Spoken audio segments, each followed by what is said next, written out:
علی حبه جنہ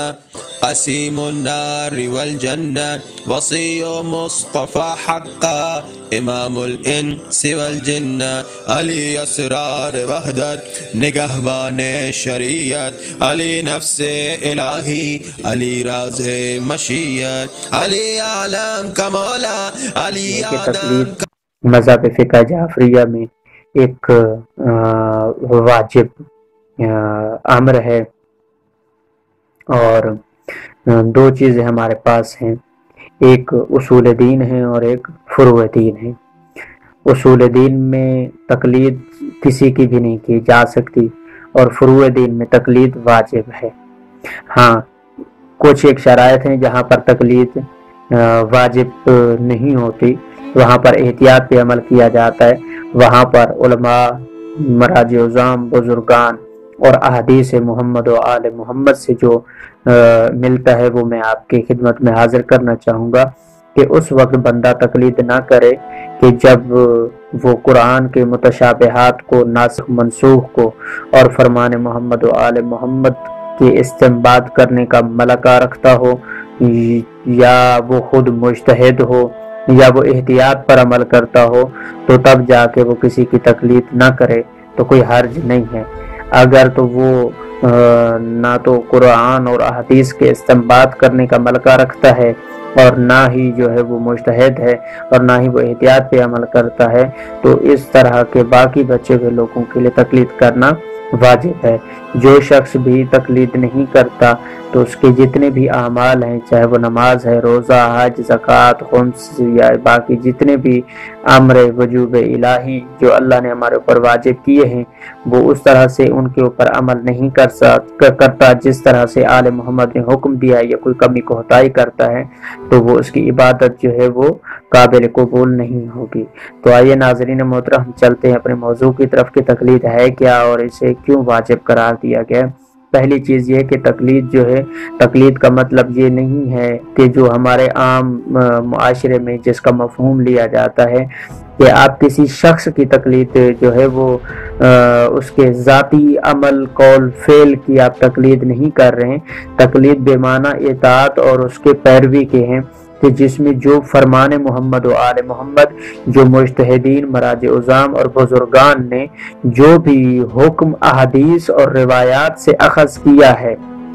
اس کی روشنی میں جو حکم وہ اخذ کر کے ہمیں دیتے ہیں کہ روزے کے بارے میں آل محمد کا یہ فرمان ہے، نماز کے بارے میں یہ فرمان ہے، تو وہاں پر تقلید کرنا ہمارے لیے ضروری ہوتا ہے، اور ان کے حکم کی اطاعت کرنا فرمان محمد و آل محمد کی روشنی میں اور قرآن کے حکم کے مطابق ان کے حکم کے اتباع کرنا ضروری ہوتا ہے۔ اور جہاں تک رہی ہمارے ہاں بعض لوگ کہتے ہیں کہ میں جو ہے وہ امام زمانہ کی تقلید کرتا ہوں، میں مولا علی کی تقلید کرتا ہوں، میں فلاں کی تقلید کرتا ہوں، تو اس طرح نہیں ہے۔ ہاں، ایک چیز کا ضرور فرق ذہن میں رکھا جائے کہ تقلید میں اور بیعت میں فرق ہوتا ہے۔ جب امام جو ہے وہ موجود ہوں گے، اور الحمدللہ موجود اور حاضر و ناظر ہیں، لیکن ظاہری طور پر جو ہے وہ غائب ہیں، جو کہ ہمارے اپنے گناہوں کی وجہ سے ہم اپنے زمانے کے امام کو نہیں دیکھ پاتے، اور دعا گو ہوں کہ خدا ہمارے زمانے کے امام کا جلد از جلد ظہور فرمائے۔ تو وہ جو اشتباہ کیا جاتا ہے کہ ہم فلاں کی تقلید کرتے ہیں، یا امام زمانہ کی تقلید کرتے ہیں، یا کسی اور معصوم کی ہم تقلید کرتے ہیں، تو وہاں پر میرا ان لوگوں سے سوال ہے کہ جب آپ لوگوں کو کسی بھی واجب کے لیے، یا آج کے دور میں جتنے جدید مسائل ہیں تو وہ روایات اور احادیث میں موجود نہیں ہیں، تو آپ کے پاس کون سا ایسا ذریعہ ہے کہ جس سے آپ جا کے مولا سے پوچھیں کہ مولا اگر میں جہاز میں سفر کر رہا ہوں تو میرے لیے کیا حکم ہے کہ میں نماز کو کیسے پڑھوں؟ اگر تو وہ یہ ان تک یہ رسائی رکھتا ہے، اور اس کی معرفت اور کمال اور جو ہے وہ ملاقات امام زمان اس کی ہوتی ہے، تو وہ مولا سے خود بھی پوچھے اور ہمیں بھی پوچھ کر جو ہے وہ ضرور بتائے گا۔ تو یہ انہی کا حکم ہے کہ ہماری جو ہے وہ حکم اور اس امر کی اطاعت کرنے کے لیے خود معصومین علیہ الصلوۃ والسلام نے علماء اور مراجع اعظام اور مجتہدین کی اطاعت کرنے کا حکم دیا ہے، جیسا کہ مولا کی غیبت کے بعد جو ہے نواب اربع جن کا ذکر کیا جاتا ہے بے ترتیب وہ موجود ہیں، اور اس کے بعد اجتہاد کا سلسلہ جو کہ چلتے چلتے آج بھی جو کہ ایک عظیم اور بہت ہی اعلیٰ شخصیات جو ہے وہ موجود ہیں، جن میں آیت اللہ العظمیٰ سید سستانی کا ذکر کیا جاتا ہے، اس کے بعد آیت اللہ العظمیٰ سید علی خامنائی کا ذکر کیا جاتا ہے، آیت اللہ مکارم شیرازی صاحب ہیں، آیت اللہ شبیری زنجانی صاحب ہیں، اس کے بعد آیت اللہ العظمیٰ حافظ بشیر نجفی صاحب ہیں، اس کے بعد جو ہے باقی بھی اس طرح کے کافی سینکڑوں کی تعداد میں مراجع اعظام اور مجتہدین جو ہے وہ موجود ہیں، جن کی تقلید کرنا جو ہے ہمارے اوپر واجب اور لازم ہے۔ اور سب سے بڑی چیز یہ ہے کہ تقلید کسی ایک مجتہد کی جائے گی، اور ہر مسلمان کے لیے اصول دین کو از روئے بصیرت جاننا جو ہے وہ ضروری ہے۔ جس طرح میں نے ذکر کیا ہے کہ اصول دین میں تقلید نہیں کی جا سکتی، ہاں لیکن کوئی شخص اصول دین میں کسی صاحب علم کی بات صرف اس وجہ سے مانے کہ وہ کہہ رہا ہے، لیکن اگر کوئی شخص اسلام کے صحیح عقائد پر یقین رکھتا ہو اور اس کا اظہار کرتا ہو، اگرچہ یہ اظہار از روئے بصیرت نہ ہو، تب بھی وہ مسلمان اور مومن جو ہے وہ شمار کیا جاتا ہے۔ ہاں جہاں تک دینی احکام کا تعلق ہے، مسلمہ اور قطعی امور کو چھوڑ کر باقی احکامات میں ضروری ہے کہ انسان یا تو خود مجتہد ہو، یعنی احکام کو دلیل کے ذریعے حاصل کر سکے، یا کسی مجتہد کی تقلید کرے، یا از رائے احتیاط جو ہے وہ اپنا فریضہ جو ہے وہ اس طرح سے ادا کرے، اسے یقین ہو جائے کہ اس نے اپنی شرعی ذمہ داری کو پورا کر دی ہے۔ مثلا چند مجتہدین جو ہے وہ کسی عمل کو حرام قرار دیں اور چند دوسرے کہیں کہ حرام نہیں ہے، تو اس عمل سے باز رہے، اور اگر بعض مجتہدین جو ہے کسی عمل کو واجب اور بعض کو مستحب کہتے ہیں تو اسے وہ بچا لے۔ تو لہٰذا جو اشخاص نہ تو مجتہد ہوں اور نہ ہی احتیاط پر عمل پیرا ہو سکیں، تو ان کے لیے واجب ہے کہ وہ مجتہد کی تقلید کریں گے۔ اس کی ایک مثال دیتا ہوں کہ ہم اپنی عام روٹین اور عام سادہ زندگی میں بھی اگر ہم دیکھیں تو ہم ایک ڈاکٹر کی بھی تقلید کرتے ہیں، ہم ایک دکان والے کی بھی تقلید کرتے ہیں، ایک حکیم کی بھی ہم تقلید کرتے ہیں، ایک دکاندار کی یعنی زندگی کے ہر شعبہ یہ زندگی میں ہم تقلید کرتے ہیں، لیکن وہاں پر لفظ تقلید چونکہ استعمال نہیں ہوتا تو ہم سمجھتے ہیں کہ وہ نہیں ہے۔ تقلید اسے کہتے ہیں کہ جو جس طرح سے کہے، جو اس میں ماہر اس کے اوپر ملکہ رکھتا ہو، اس کی بات کو ماننا، یہ تقلید کہلاتا ہے۔ جیسے اگر کوئی بندہ مریض ہو جاتا ہے تو وہ جب ڈاکٹر کے پاس جاتا ہے تو ڈاکٹر اسے نسخہ لکھ کے دیتا ہے کہ جناب آپ اس کو ان گولیوں کو آپ نے 8 بجے صبح ناشتے کے بعد کھانا ہے، ان کو آپ نے دوپہر میں کھانا ہے، اس کی 2 گولیاں کھانی، اس کی اتنی مقدار کھانی ہے، تو وہ اس کو مقدار معین کر کے دیتا ہے، اور سارا کچھ اس کو احتیاطی تدابیر بتاتا ہے، اس کو غذائیت بتاتا ہے، اس کو ساری چیزیں بتاتا ہے۔ تو وہ جو مریض ہے وہ بھی اور گھر والے بھی اس کو تاکید کے ساتھ اور بالکل ہی زور دے کر کہتے ہیں کہ تم اس کے اوپر عمل کرو، جس طرح سے تمہیں ڈاکٹر نے کہا ہے اسی طرح سے گولی کھاؤ، اسی طرح سے غذا کھاؤ، اور اسی طرح سے اپنے ان مرض کے ایاموں کو گزارو تاکہ تم جلد سے جلد ٹھیک ہو جاؤ۔ تو جب ہم ایک ڈاکٹر کی تقلید کرتے ہیں کہ جیسے وہ ہمیں کہتا ہے ویسے دوائی کھاتے ہیں، تو کیا دین اتنا مظلوم ہے کہ جس میں کسی کے علم کی، کسی کی اہمیت، کسی کے تقوی کی، کسی کے پرہیزگاری کی، کسی کے اجتہاد کی کوئی وقت نہیں ہے کہ ہم اپنی مرضی سے دین کے اوپر جیسے دل کرے ہم جو ہے وہ عمل کرتے رہیں؟ ایسا نہیں ہے، یہ دین لاوارث نہیں ہے، یہ دین محمد و آل محمد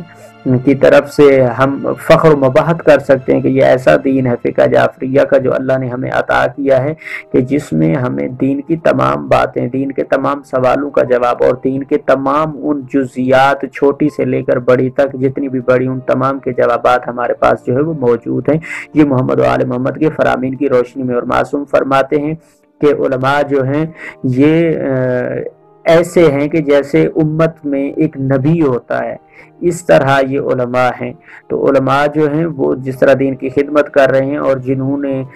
اجتہاد کیا ہے، جن کی 80-90 سال کی ایج کے بعد وہ اس اجتہاد کی اس منزل پر پہنچتے ہیں، تو وہ فرمان محمد و آل محمد کی روشنی میں، قرآن و حدیث کی روشنی میں ہمیں حکم اخذ کر کے دیتے ہیں کہ معصوم نے یہ کہا ہے تم اس طرح سے عمل کرو۔ تو وہ بندہ جو کہتا ہے کہ میں فلاں کی تقلید کرتا ہوں یا امام زمانہ کی تقلید کرتا ہوں، تو اسے کیسے پتہ چلے گا کہ اب وہ اگر جہاز میں جا رہا ہے تو اس کے لیے نماز کا کیا حکم ہے، اگر وہ ٹرین میں جا رہا ہے تو وہ جو ہے نماز کیسے پڑھے گا۔ اب اگر جو ہے آج کے دور میں جناب جو ہے وہ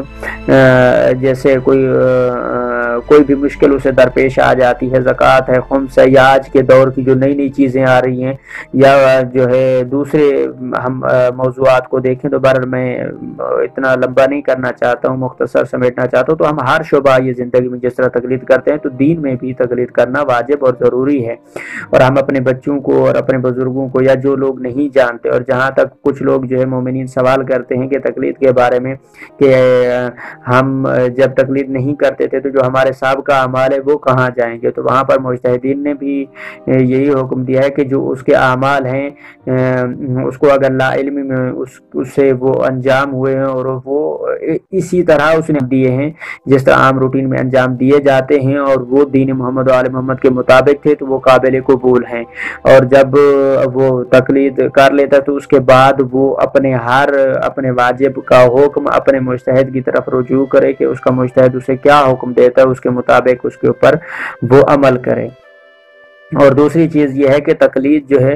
وہ آپ ہر کسی کی نہیں کر سکتے، ہر دوسرے شخص کی نہیں کر سکتے، یا کسی خطیب کی، کسی ذاکر کی، کسی مولوی صاحب کی، یا کسی طالب علم کی، یا کسی بھی راستے میں جاتے ہوئے ہر بندے کی تقلید نہیں کر سکتے، بلکہ تقلید کرنے کے لیے بھی شرائط ہیں کہ وہ مجتہد کیسا ہو، وہ مجتہد جامع الشرائط ہو۔ جامع الشرائط مجتہد جو ہوتا ہے اس کی شرائط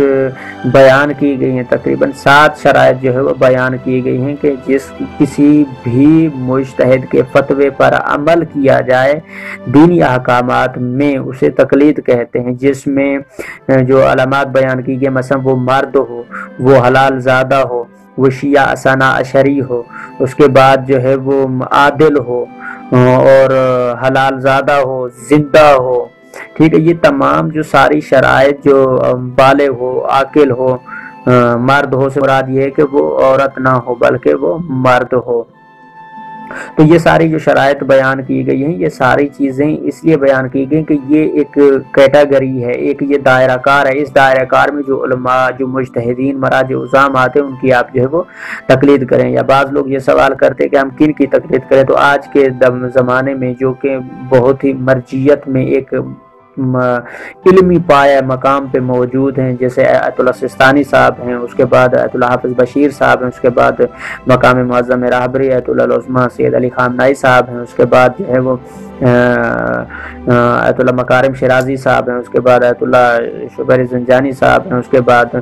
باقی بھی کافی سارے آیت اللہ طہرانی یا باقی بھی کافی سارے مراجع عظام ہیں جو کہ موجود ہیں جن کی آپ تقلید کر سکتے ہیں۔ اور بعض لوگ یہ سوال کرتے ہیں کہ اگر ہم پہلے کسی مجتہد کی تقلید کرتے تھے وہ اس دنیا سے چلا گیا تو ہم کیا کریں، تو شرعی طور پر اس کا حکم یہ ہے کہ اگر وہ کسی مجتہد کی تقلید کرتا تھا، اگر وہ عالم مجتہد تھا اور اس دنیا سے چلا گیا ہے، تو جب وہ اس کی تقلید کرتا تھا تو اب بھی اس کی جو احکامات ہیں، اس کی تقلید جو ہے وہ باقی ہے، وہ اس کے اوپر عمل کر سکتا ہے اور ان کے احکامات کی اطاعت کر سکتا ہے، ہاں اگر وہ عالم ہے۔ اور اگر اس سے بھی فل عالم موجود ہے تو وہ اس کی طرف رجوع کرے اور اپنے احکامات کے اوپر، ان کے دیے ہوئے حکم کے اوپر جو وہ عمل کرے۔ ہاں یہ ضروری ہے کہ وہ مردہ سے زندہ کی طرف رجوع کر سکتا ہے، یعنی اگر ایک مجتہد جو ہے وہ اس دنیا سے رخصت ہو گئے ہیں، فوت ہو گئے ہیں، تو وہ ان سے کسی زندہ مجتہد کی طرف رجوع کر سکتا ہے، لیکن کسی زندہ مجتہد کو چھوڑ کر کسی مردہ مجتہد کی طرف جو ہے وہ رجوع نہیں کر سکتا، چونکہ جو شرائط آپ کو بتائی بھی ہیں کہ زندہ ہو، حلال زادہ ہو، عادل ہو، شیعہ اثنا عشری ہو، مرد ہو، عاقل ہو، بالغ ہو، یہ ساری چیزیں جو شرائط آپ کو بتائی ہیں انہیں میں سے ایک ہے کہ وہ زندہ ہو، یعنی زندہ مجتہد کی تقلید کی جاتی ہے۔ ہاں جو پہلے زندہ کی کرتے تھے اور ان کی زندگی میں وہ چلے گئے ہیں تو اس کے بعد وہ ان کی تقلید پر باقی رہ سکتے ہیں، ہاں لیکن اگر ان سے زیادہ کوئی فل عالم، کوئی اور ان سے زیادہ علم رکھنے والی شخصیت اور ان سے زیادہ پائے والے کوئی فقیہ اور مرجع جو ہے وہ موجود ہیں تو آپ پھر ان کی طرف رجوع کریں گے۔ اور اس کے بعد جو ہے بعض لوگ یہ سوال کرتے ہیں کہ ہمارے لیے مشکل ہوتی ہے کہ احکامات تک رسائی کیسے حاصل کی جائے، یا فتوے میں بعض اوقات رد و بدل ہوتا ہے، اس میں تغیر ہوتا ہے تو ہمیں پتہ نہیں ہوتا۔ اس کا سیدھا سا جواب یہ ہے کہ اگر آپ کو مشکل پیش آتی تو مجتہد کا فتویٰ پہچاننے کے 3 طریقے ہم کوشش کریں گے کہ اگر کوئی اور مزید کلپ بن سکا تو ہم اب تک ضرور پہنچائیں گے، چونکہ بہت لمبا موضوع ہو جائے گا، میں نہیں چاہتا، بہرحال مختصراً آپ کی خدمت میں عرض کرنا کرنا چاہتا تھا۔ تو باقی جو ہے تقلید ہمارے لیے جو ہے واجب ہے، ہم اپنے بچوں کو بچپن سے ہی ان کو سکھائیں تاکہ وہ علماء، مراجع عظام، مجتہدین کی طرف رجوع بھی رکھیں اور اپنے احکامات کو جو ہے وہ صحیح سے سمجھ پائیں۔ ابھی بعض اوقات ہمیں کافی سارے ایسے لوگ ملتے ہیں جن سے ہماری بات اور گپ شپ بھی ہوتی ہے، ہمارے مومنین مقابل احترام ہے، خدا ان کو سلامت رکھے۔ وہ کہتے ہیں کہ جی ہم امام زمانہ کی تقلید کرتے ہیں، قبلہ آپ ہمیں یہ بتائیں کہ جو ہے وہ ہماری نماز جو ہے وہ 2 رکعت تھی، تو ہمیں شک ہوا کہ آیا ہم نے پہلی رکعت میں ہم نے پڑھی تھی یا ہم دوسری پڑھ رہے ہیں، تو ہمارے لیے کیا حکم ہے؟ تو ان لوگوں کے لیے ایک لمحہ فکریہ ہے کہ اب یہاں پہ مولا کو پھر جو ہے وہ آپ کیسے کو خط لکھیں گے، آپ کو جواب پہنچے گا، یا کسی آپ اپنے نمائندے کو بھیجیں گے کہ وہ پوچھ کر آئے گا؟ تو یہ ایک سلسلہ وحدانیت اور سلسلہ نبوت و رسالت، سلسلہ امامت، اور اس کے بعد یہ اجتہاد کا سلسلہ بھی معصومین علیہ السلام کی سیرت کی ایک کڑی ہے جو چلتے چلتے ہم تک پہنچی۔ اور یہ جو علماء اور مجتہدین ہیں، یہ نعمت خدا سے کم نہیں ہے جو ہمارے پاس موجود ہے۔ ہمیں مجتہدین کی قدر کرنی چاہیے، عزت اور